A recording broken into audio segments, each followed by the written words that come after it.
There you have it. I am getting ready to go get my fifth wheel. And I'm having to jack the truck up this high so that wheel go right underneath there. I was going to let the tire pressures out, but it still wouldn't be enough. It'd still rub. I need to put something right here.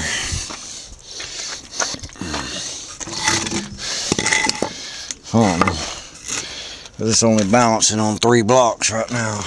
I have to go up with another half block. I don't think I got one.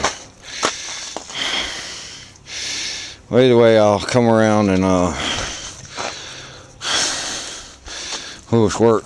I'll let the air out so that bags will drop down. Go ahead and let that out, and that rear end will drop down some more. I won't have to worry about pulling anything out there. But that's how I got it going right now. And it's stable on this one right now. Let me do this. Let me put this cap back on this block right here.